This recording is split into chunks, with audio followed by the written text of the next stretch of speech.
Hello friends, good morning. നമ്മളുടെ Kerala TV സീരിയലിലേക്ക് എല്ലാവർക്കും സ്വാഗതം. അങ്ങനെ മീനുവിൻ്റെ പിന്നാലെ നടക്കുവാണ്. അവരുണ്ടാക്കിയ നാണക്കേട് മാറ്റാനായിട്ട് ആ മന്ത്രിയെ കൊണ്ടുവരണമെന്ന് പറഞ്ഞുകൊണ്ട് ബാലൻ. മീനുവിനെ കൊള്ളത്തില്ല, പക്ഷെ മീനു കൊണ്ടുവരുന്ന മന്ത്രിയെ കൊള്ളാം. അപ്പോൾ ബാലൻ ഇങ്ങനെ പറഞ്ഞുകൊണ്ട് നടക്കുന്നു. ഇത് കേട്ടപ്പോൾ ആകാശം മീനുവിനോട് പറയാം, നമ്മളുണ്ടാക്കിയ നാണക്കേടൊന്ന് മാറട്ടെ, നീ ഒന്ന് കൊണ്ടുവരാൻ നോക്കാൻ പറഞ്ഞു. ഇത് കേട്ടപ്പോൾ മീനുവിന് ഭയങ്കര കലി. മീനു ഇങ്ങനെ തുറിച്ചു നോക്കുക നമ്മുടെ ആകാശിനെ. ആകാശമാണെങ്കിൽ അത് പറയുന്നത് വളരെ മോശമായ കാര്യമല്ലേ. അപ്പോൾ അങ്ങനെ നമ്മുടെ മീനു ദേഷ്യപ്പെട്ട് നിൽക്കുക. ഈ സമയത്ത് ഇന്ന് തൊട്ട് ഓരോ ദിവസവും കണക്കിൽ 2000 രൂപയുടെ കുറവ് കാണുമെന്ന് പറഞ്ഞു ബാലൻ വീണ്ടും അവിടെ ഇരുന്ന് അനുവിനോട് സംസാരിക്കുക. അങ്ങനെ ഇതെല്ലാം പറഞ്ഞ് ഇവരിങ്ങനെ നിൽക്കുന്നു. അത് കഴിഞ്ഞ് ആകാശ് റൂമിൽ പോയിരിക്കും കേട്ടോ. ആകാശിനാണെങ്കിൽ ഭയങ്കര പേടിയും കാര്യങ്ങളും ഒക്കെ, ടെൻഷനും ഉണ്ട് മീനു എന്ത് പറയും എന്ന് ഓർത്തിട്ട്. അത് കഴിഞ്ഞ് പിന്നെ കാണിക്കുന്നത് നമ്മുടെ മിത്രയാണ്. മിത്ര ഇങ്ങനെ അടുക്കളയിലേക്ക് വരുമ്പോൾ മിത്രയുടെ ഫോണിലേക്ക് കോൾ വരുന്നു. അപ്പോൾ ഹലോ മിത്രയല്ലേ എന്ന് ചോദിച്ചു. അതേന്ന് പറഞ്ഞു. ഞാൻ ആരാണെന്ന് മനസ്സിലായോ എന്ന് ചോദിച്ചപ്പം ഇല്ല, മനസ്സിലായില്ല എന്ന് പറഞ്ഞു. ഞാനാണ് മിഥുൻ എന്ന് പേര് പറഞ്ഞു. എന്നെ നീ മറന്നുപോയോ? എല്ലാം ഞാൻ നിനക്ക് മനസ്സിലാക്കി തരാമെന്നൊക്കെ പറഞ്ഞ് ഇങ്ങനെ ഭയങ്കരമായിട്ട് ദേഷ്യപ്പെടുക. ഈ സമയത്ത് നമ്മുടെ മിത്രയ്ക്ക് ആകെ ടെൻഷനായി. ഇവർ ഇത്രയും പറഞ്ഞിട്ട് അങ്ങ് ഫോൺ കട്ട് ചെയ്തു. മിത്രയ്ക്ക് ടെൻഷനായി തുടങ്ങി. മിത്രയ്ക്ക് ഒരു സമാധാനം കിട്ടുന്നില്ല. ഇവനെപ്പറ്റി ഇങ്ങനെ ആലോചിക്കുക. അപ്പോൾ മിത്രയെ വിളിച്ചു. ഫോൺ അങ്ങ് കട്ട് ചെയ്തതും ഇവൻ ആ സിം എടുത്ത് കടിച്ച് ചവച്ച് തുപ്പിക്കളഞ്ഞു. അപ്പോൾ കൂട്ടുകാരി ചോദിച്ചു, നീ എന്തൊക്കെയാണ് കാണിക്കുന്നതെന്ന്. അപ്പോൾ ഒരു കോള് വിളിച്ചിട്ട് നശിപ്പിക്കാനായിരുന്നോടാ എന്നെ കൊണ്ട് സിം അടിപ്പിച്ചതെന്ന് ചോദിച്ചപ്പം നിന്റെ പേരിലെടുത്ത സിമ്മൊന്നും അല്ലല്ലോ. അതൊന്നും അല്ല എന്ന് അന്നേരം കൂട്ടുകാരൻ പറഞ്ഞു. പിന്നെ എന്തിനാണ് നീ അതോർത്ത് ടെൻഷൻ അടിക്കുന്നത്? അതിൻ്റെ ആവശ്യമില്ല. സ്വന്തം അല്ലെങ്കിലും സംഘടിപ്പിക്കാൻ കുറച്ച് പണി എടുത്തരാ, അതുകൊണ്ടാണെന്ന് കൂട്ടുകാരൻ പറയാം. അപ്പം നീ എടുക്കുന്ന പണിക്കൊക്കെ കൃത്യമായിട്ട് തരാനുള്ളത് ഞാൻ തന്നിരിക്കുമെന്നും ഇനി ഈ സിമ്മ് അത് ഞാൻ അവൾക്കിട്ടൊരു പണി കൊടുത്തതാ, മിത്രക്കെട്ട്. ഇനി അവൾ ഇത് ഓർത്ത് പേടിച്ചും ഭയന്നും മുന്നോട്ട് പോകണം. അവൾ അവിടെ ആരാണ് തന്നെ വിളിച്ചത്, എന്തിനാണ് എന്നെ അവൻ പിന്തുടരുതെന്നുള്ളൊരു തോന്നൽ, ഇതൊക്കെ ആയിട്ട് പേടിച്ച് വിറച്ച് അവളിങ്ങനെ സമാധാനം കെട്ട് അലയും. അവൾ അലയട്ടെ. പിന്നെ അവൾ ആരിൻ്റെ സമാധാനവും കളയും. പിന്നെ ഒടുവിൽ ഈ മിഥുൻ്റെ കാൽച്ചൂട്ടിൽ തന്നെ വന്ന് കിളകും. കെട്ടിപ്പിടിച്ച് അവൾ കരയുമെന്നും പറഞ്ഞുകൊണ്ട് മിഥുൻ ഇങ്ങനെ പറയാം. അപ്പം മിഥുൻ അത് പറയുന്നത് കേട്ട് കൂട്ടുകാരനും സന്തോഷിക്കുന്നു. അങ്ങനെ മിത്രയാണെങ്കിൽ അവിടെ ഇരുന്ന് പേടിച്ച് വിറച്ചിങ്ങനെ ഇരിക്കും കേട്ടോ. മിത്രയ്ക്കാണെങ്കിൽ ഇവൻ പറഞ്ഞ കാര്യങ്ങളൊക്കെ റിവൈൻഡ് ചെയ്ത് വരുമോ. പേടിച്ച് വിറച്ച് ഇങ്ങനെ മിത്ര ഇരിക്കുക. എന്നിട്ട് കുറേ വെള്ളമൊക്കെ എടുത്ത് കുടിച്ചു. അപ്പോഴേക്കും മിത്രയ്ക്ക് മനസ്സിലായി എന്തോ വലിയൊരു പണി വരുന്നുണ്ട് അതാണെന്ന്. ഇതൊരു പക്ഷേ അവൻ ഇനി എന്നെ ഉപദ്രവിക്കാൻ വരുന്നതായിരിക്കുമോ. എങ്കിൽ ഇക്കാര്യം ഞാൻ ആരിനോട് പറയണ്ടേ? ആരിനോട് പറയാതിരുന്നാൽ എങ്ങനെയാണ് ശരിയാകുന്നത്? അല്ലെങ്കിൽ വേണ്ട, ആര്യൻ അവനെ തിരക്കി പോകും. എന്ത് ചെയ്യാനും മടിയില്ലാത്ത ദുഷ്ടനാവനെന്നൊക്കെ മിത്ര പറയുക കേട്ടോ മനസ്സിനോട്. ഞാൻ കാരണം ആര്യൻ ഇപ്പം തന്നെ ഒരുപാട് ബുദ്ധിമുട്ടുകൾ അനുഭവിക്കുന്നുണ്ട്. ഇനി ആര്യൻ്റെ ജീവനും കൂടി ആപത്തുണ്ടായാൽ സഹിക്കാൻ പറ്റില്ല എനിക്കെന്നൊക്കെ പറഞ്ഞുകൊണ്ട് മിത്ര ഇങ്ങനെ അവിടെ ഇരുന്ന് സ്വയം ചിന്തിക്കാം. ഇത് കഴിഞ്ഞതിന് ശേഷം പിന്നെ കാണിക്കുന്നത് ഗോമതിയോട് ഇരുന്ന് വിശേഷങ്ങൾ പറയുകയാണ് ബാലൻ. കേട്ടോ ഗോമതി, ഈ ഒട്ടകത്തെ സൂചിക്കുഴലിൽ കൂടെ കയറ്റുക എന്നൊരു പ്രയോഗമുണ്ട്. ഇത് വെച്ച് അതൊക്കെ നിസാരമാണെന്നൊക്കെ പറഞ്ഞ് ഈ ബാലൻ ഇങ്ങനെ പറഞ്ഞുകൊണ്ടിരിക്കുക. അവരെല്ലാവരും ഇതൊക്കെ കേട്ട് ചിരിക്കുന്നു കേട്ടോ. അച്ഛനമ്മമാരാകുമ്പോൾ ഏതൊരു പാലവും കടന്നല്ലേ പറ്റൂ ബാലേട്ടാന്ന് ഗോമതി. മക്കളുടെ കല്യാണം ഒരു തരത്തിൽ പറഞ്ഞാൽ മാതാപിതാക്കളുടെ സ്വപ്ന സാഫല്യം കൂടിയല്ലേ എന്ന് ചോദിച്ചു. പറയുമ്പോൾ അതൊക്കെ ശരിയാ, അനുഭവത്തിൽ വരുമ്പോഴല്ലേ കഷ്ടപ്പാട് എന്ന് ബാലൻ. അങ്ങനെയാണെങ്കിലേ ആരിനോടും ആകാശനോടൊക്കെ അളിയ നന്ദി പറയണമെന്ന് ധർമ്മം പറയാം. നന്ദി പറയണമെന്നോ? എന്താ നീ ഉദ്ദേശിക്കുന്നത്? മനസ്സിലായില്ലല്ലോ. അല്ല, അതായത് അളിയ ഈ ആകാശും ആര്യനും ഒക്കെ അളിയനെ ബുദ്ധിമുട്ടിക്കാതെ സ്വന്തം നിലയ്ക്ക് പോയി കല്യാണം നടത്തിയവരല്ലേ. അപ്പോഴേക്കും ഗോമതിയും നമ്മുടെ മീനുവിൻ്റെ നേരെ ഇങ്ങനെ നോക്കുക. അല്ല, ഇപ്പോൾ അളിയൻ ആനന്ദിൻ്റെ കല്യാണം നടത്താൻ ബുദ്ധിമുട്ടുന്നത് പോലെയൊന്നും അവരുടെ കാര്യത്തിൽ അനുഭവിക്കേണ്ടി വന്നില്ലല്ലോ. അതിനാ നന്ദി പറയണമെന്ന് പറഞ്ഞത്. എങ്ങനെയുണ്ട് എൻ്റെ ബുദ്ധി പറഞ്ഞോട് ഇങ്ങനെ ധർമ്മം നിൽക്കുക കേട്ടോ. ഇന്നത്തേക്ക് മീനുവിനൊക്കെ ചിരി വന്നു. മീനുവൊക്കെ ഇങ്ങനെ ചിരിക്കുക. കൊള്ളാം, ഈ കണക്കിന് ധർമ്മ നീ തന്നെ അവന്മാരെ രണ്ടുപേരെയും വിളിച്ചു പറ, എന്നെ ഇപ്പോഴേ തന്നെ ഒരു ചിത കൂട്ടി അതിനകത്തേക്ക് അങ്ങ് വെച്ച് ദഹിപ്പിക്കാനായിട്ടെന്ന്. ബാലേട്ടൻ എന്തൊക്കെയാണ് പറയുന്നതെന്ന് ഗോമതി അന്നേരം ചോദിച്ചു. എന്ത് വർത്തമാനം ബാലേട്ടൻ നാവിൽ നിന്ന് വരുന്നതെന്ന് ചോദിച്ചപ്പോൾ പിന്നെ ഞാൻ എന്താ ഗോമതി നിന്റെ ഈ ആര്യനോടും ആകാശനോടും നിന്റെ ഗുണാഞ്ചന ആങ്ങളയോടും പറയേണ്ടത്? എൻ്റെ തല പാതാളം വരെ കൂടെ കുത്തിച്ച നാണക്കേടാ സ്വന്തം കല്യാണം വഴി 2 ആൺമക്കൾ എനിക്ക് തന്നതെന്നും പറഞ്ഞുകൊണ്ട് വീണ്ടും ഇങ്ങനെ ഇരുന്ന് പറയുന്നു. മീനുവിനത് കേട്ടപ്പോൾ വിഷമമായി തുടങ്ങി. എന്നിട്ട് അവന്മാരോട് ഞാൻ നന്ദി പറയണമെന്ന്. ഇവനെ ഞാൻ പിന്നെ എന്താ ചെയ്യേണ്ടതെന്ന് ബാലൻ ഇങ്ങനെ ചോദിക്കുക. അപ്പോൾ ധർമ്മൻ ഇങ്ങനെ വല്ലാണ്ടായി നിൽക്കുക കേട്ടോ. അല്ലാളിയാ ഞാൻ എന്ന് പറഞ്ഞുകൊണ്ടിരിക്കുന്നു. അപ്പോഴേക്കും ഉദയഭാനുവിൻ്റെ കോള് വന്നു. ഉദയഭാനു സാറാണെന്ന് പറഞ്ഞ് ഇവിടുത്തെ ബാലൻ വെപ്രാളം കൂട്ടുക. അപ്പോൾ ബാലേട്ടൻ എടുക്കാൻ പറഞ്ഞു. അങ്ങനെ ഗോമതി പറഞ്ഞനുസരിച്ച് ബാലൻ കോൾ എടുത്തു. ഹലോ സാർ, അപ്പോൾ മിസ്റ്റർ ബാലൻ ഉറങ്ങിയില്ലല്ലോ അല്ലേ? അപ്പം ഞാൻ കടയിൽ നിന്ന് വന്നതേ ഉള്ളൂ, ഉറങ്ങാൻ കുറച്ചുകൂടി സമയം എടുക്കുമെന്ന് ബാലൻ ഇങ്ങനെ പറയാം. ഇതൊക്കെ കേട്ട് അനുവിനൊന്നും ഇഷ്ടപ്പെടുന്നില്ല കേട്ടോ ഈ പൊങ്ങച്ചം. കടയിലായിരിക്കുമ്പോൾ വിളിച്ച് ശല്യപ്പെടുത്തുന്നത് മര്യാദ അല്ലല്ലോ എന്ന് കരുതിയാ ഞാൻ ഈ സമയത്ത് വിളിച്ചത്. അപ്പോൾ എന്താണെന്ന് പറഞ്ഞോളൂ സാർ. പിന്നെ എൻ്റെ മകളും നിങ്ങളുടെ മകനുമായിട്ടുള്ള വിവാഹം നടത്തുന്നതിൽ ആർക്കെങ്കിലും എന്തെങ്കിലും വിരോധം ഉണ്ടോ എന്ന് ചോദിച്ചു.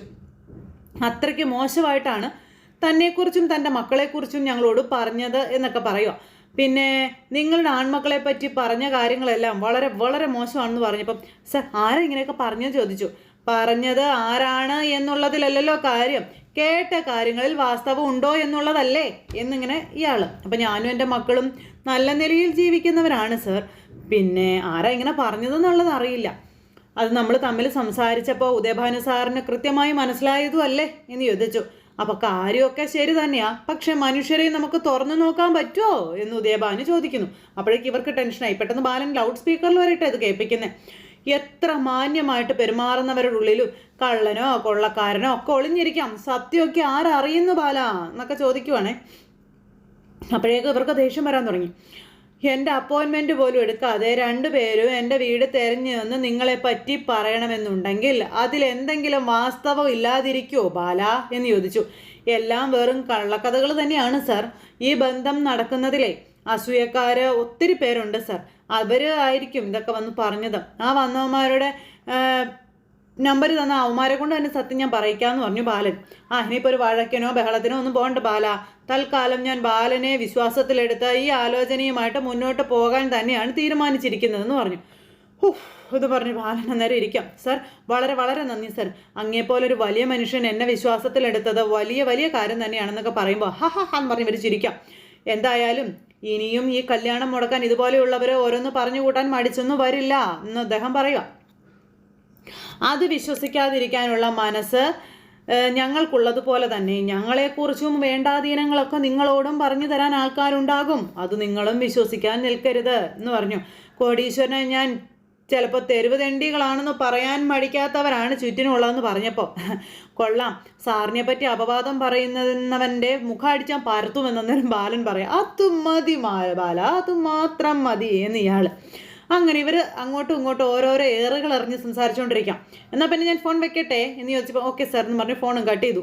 എന്തായാലും ഇനിയിപ്പോൾ നമ്മളെപ്പറ്റി ആരെങ്കിലും എന്തെങ്കിലും ഉള്ള കാര്യം കൂടി വിളിച്ച് പറഞ്ഞാലും അങ്ങേര് ഇനി അത് വിശ്വസിക്കത്തുമില്ല, അവരുടെ മൂക്കടിച്ച് പൊട്ടിക്കുകയും ചെയ്തോളൂ എന്ന് ശ്രീകല പറയുവാണ് ഭർത്താവിനോട്. ഇവരിങ്ങനെ സംസാരിച്ചുകൊണ്ട് നിൽക്കുമ്പോൾ മനുഷ്യരുടെ അസൂയയും കുശുമ്പ് എത്ര മാത്രമാണെന്ന് നോക്കിക്കെന്ന് ബാലൻ ഇങ്ങനെ പറഞ്ഞപ്പം ആരാണെന്തോ ഈ മഹാഭാവമൊക്കെ പറഞ്ഞതെന്ന് ഗോമതി പറഞ്ഞപ്പോൾ അക്കാര്യത്തിൽ എന്തിനാ സംശയിക്കുന്നത്? കൃഷ്ണമംഗലത്തെ ദുഷ്ടക്കൂട്ടങ്ങൾ തന്നെ ആയിരിക്കുമെന്ന് ഗോമതിയോട് അന്നേരം ബാലൻ പറയാ. ഈ സമയത്ത് നമ്മുടെ മീനു ഇരുന്നിങ്ങനെ ആലോചിക്കുക. എന്തായാലും ഇത്തവണ അവൻ്റെ ഒന്നും കളി അത് നടക്കാൻ പോകുന്നില്ല എന്ന് ബാലൻ പറയണം.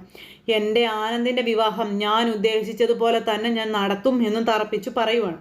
ഇതൊക്കെ കേട്ട് ഇവരിങ്ങനെ ഇരിക്കുന്നു. ബാലൻ ഭയങ്കര കലിപ്പിലിരിക്കുക. ഇത് കഴിഞ്ഞ് പിന്നെ നമ്മുടെ മിത്ര റൂമിലിരുന്ന് പഠിക്കുക. പക്ഷേ മിത്രയ്ക്കൊരു സമാധാനം കിട്ടുന്നില്ല. ആരാ വരുന്നില്ലല്ലോ, ആരെങ്കിലും വരുമോ ഇതൊക്കെയുള്ള പേടി. അപ്പോഴാണ് വീട്ടിലേക്ക് ഒരു വണ്ടി വരുന്ന ശബ്ദം കേട്ടപ്പോൾ ആര്യനാണ് എന്ന് അറിയാം എങ്കിൽ പോലും ആരാ എന്നും പറഞ്ഞിങ്ങനെ നേരം ചോദിച്ചു കേട്ടോ. അപ്പോൾ ആരാണെന്ന് അങ്ങനെ ചോദിച്ചു കഴിഞ്ഞപ്പോൾ ഞാൻ ആര്യനാ എന്ന് പറഞ്ഞു. അപ്പോൾ മിത്രയുടെ പേടിയും എപ്രാളമൊക്കെ ആര്യൻ ഇങ്ങനെ ശ്രദ്ധിക്കുന്നുണ്ടേ. അപ്പോൾ ആര്യൻ കൊണ്ടുവന്നൊക്കെ അവിടെ മേശപ്പുറത്ത് വെച്ചു. അപ്പം എന്താ ഇത്ര താമസിച്ചതെന്ന് മിത്ര ആര്യനോട് ചോദിച്ചു. നീ എന്താ പേടിച്ചിരിക്കുകയാണെന്ന് തോന്നുന്നല്ലോ. പേടിക്കാതെ പിന്നെ താമസിച്ച് വന്ന എന്താണെന്ന് പറഞ്ഞില്ലല്ലോ ആര്യ. നിനക്കെന്ത് ഈയിടെയായിട്ട് വല്ലാത്തൊരു പേടി മിത്രേ, നിനക്കെന്താ പറ്റിയേ?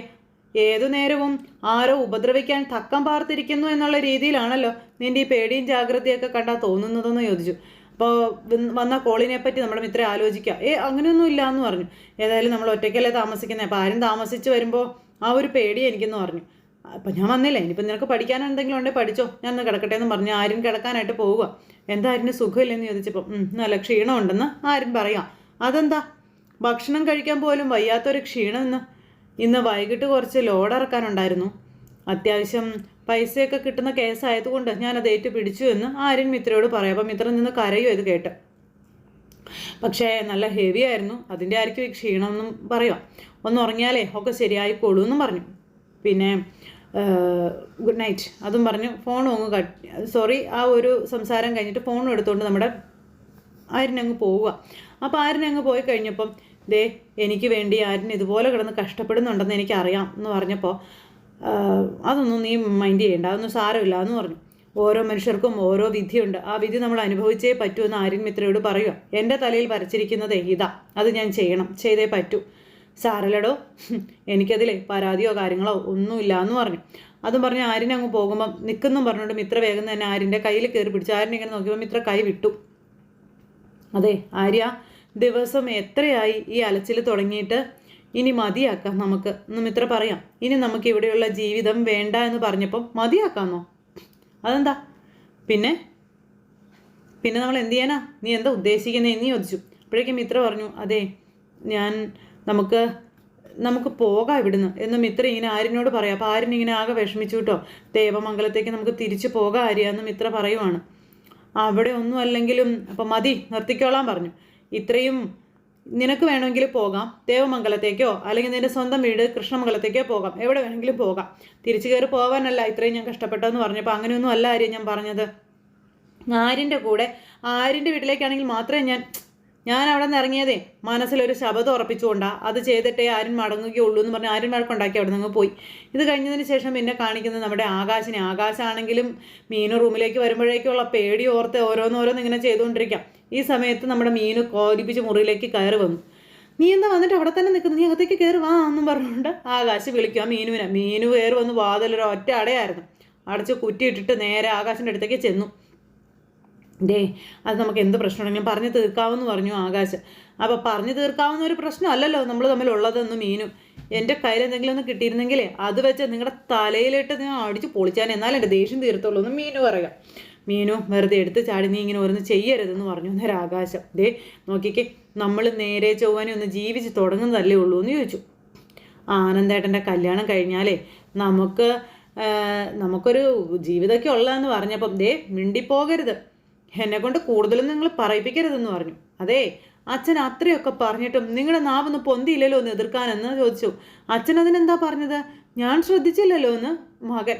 എന്നെ താലുകെട്ടി നിങ്ങൾ ഇങ്ങോട്ട് കൊണ്ടുവന്നതേ നാണക്കേടാണെന്ന് പറഞ്ഞില്ലേ എന്ന് ചോദിച്ചു മീനു. അത് നാണക്കേടാണല്ലോ എന്ന് ആകാശ്. അല്ല, നിന്റെ വീട്ടുകാരോട് ചോദിച്ചാൽ അവരും ഇതൊക്കെ തന്നെയല്ലേ പറയത്തുള്ളൂ എന്ന് ആകാശ് മീനുവിനോട് ചോദിക്കാം. നീ എന്നെ കല്യാണം കഴിച്ചത് അവർക്കൊക്കെ നാണക്കേടാണെന്നല്ലേ പറയോ? അപ്പോൾ എൻ്റെ വീട്ടുകാരെങ്കിലും നിങ്ങളെ വിളിച്ച് മുന്നിൽ നിർത്തി അങ്ങനെ പറഞ്ഞോ? ഇല്ലല്ലോ, ഇതുവരെ പറഞ്ഞിട്ടില്ലല്ലോ. അച്ഛൻ എന്നെ നിർത്തിക്കൊണ്ടല്ലേ അത്രയൊക്കെ പറഞ്ഞത്, നിങ്ങളത് കേട്ടില്ലേ? അപ്പം നിന്നോടല്ലല്ലോ പറഞ്ഞത്, എന്നോടല്ലേ പറഞ്ഞത്. ആകാശേ, എന്നെ ഭ്രാന്ത് പിടിപ്പിക്കരുതെന്ന് മീനു പറഞ്ഞു. നീ മന്ത്രിയെ വിളിച്ച് കല്യാണത്തിന് വരാൻ പറ, അതോടെ അച്ഛൻ്റെ പ്രശ്നം തീരുമല്ലോ എന്ന് പറഞ്ഞു. അപ്പോൾ വിളിക്കുന്നുണ്ട്. എന്താ നിങ്ങളുടെ വിചാരം? മന്ത്രിയെ ഞാൻ പോക്കറ്റിൽ ഇട്ടുകൊണ്ട് നടക്കുകയാണെന്നോ? അതാണോ നിങ്ങൾ കരുതി വെച്ചിരിക്കുന്നത്? അല്ല, നിന്നെ ഫോണിലൊക്കെ വിളിച്ച് അഭിനന്ദിച്ചതല്ലേ, നിനക്ക് സമ്മാനമൊക്കെ തന്നതല്ലേ, ഉടനെ അങ്ങ് കെട്ടി ഒരുങ്ങി കല്യാണം കൂടാൻ വരാൻ ഞാൻ പറയുന്നില്ലെന്ന് പറഞ്ഞ് മീനു ദേഷ്യപ്പെട്ടു. അയ്യോ, എൻ്റെ വിധിയായതെന്നും പറഞ്ഞ് നമ്മുടെ മീനു ഇങ്ങനെ അവിടെ നിന്ന് അങ്ങ് പോണു. ആകാശ് ഇങ്ങനെ ഒന്ന് കോംപ്രമൈസിന് ശ്രമിച്ചുകൊണ്ടിരിക്കുന്നിടത്ത് കഥ അവസാനിച്ചപ്പോൾ എല്ലാവരും കാത്തിരുന്ന് കാണണോട്ടെ. എല്ലാവർക്കും നല്ലൊരു ദിവസം ആശംസിക്കുകയാണേ.